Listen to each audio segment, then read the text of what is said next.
is a famous Arabic historian. And John, why study Ibn Taymiyyah?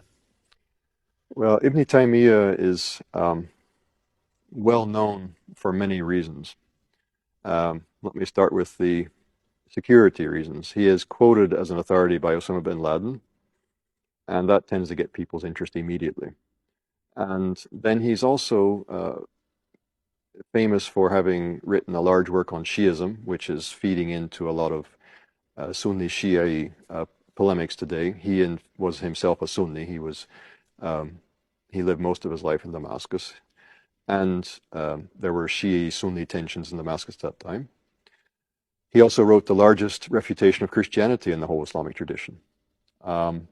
He's written a refutation of Aristotelian logic, and coming out of this, he's quite a modern figure, actually, in terms of his epistemology and the way in which he approaches texts and so on. He's written a very huge work arguing that the revelation of Islam agrees with reason, so the agreement of revelation and reason. He's talked about Sufism and the spirituality of Islam, and he is well known for his critique of saint worship, shrine worship, or the shrine cult.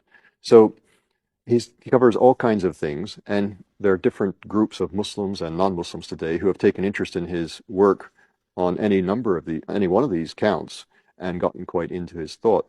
But he has something to say about a lot of different things.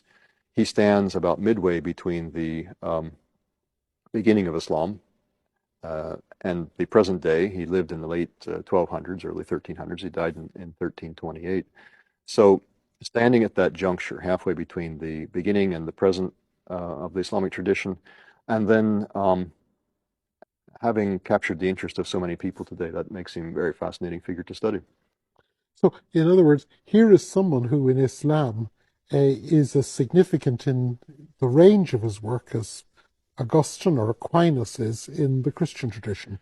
Or even more so. Oh. I like to say sometimes, if you walk the streets of Cairo, you can find Ibn Taymiyyah's works, or especially the works of his disciple Ibn Qayyim al-Jawziyya, who writes a bit more poetically and more beautifully.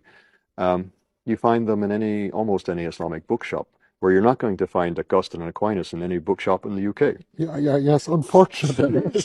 So there's a sense in which Ibn Taymiyyah and Ibn Qayyim al-Jawziyya, his student, are more present in centers of like Cairo and So studying him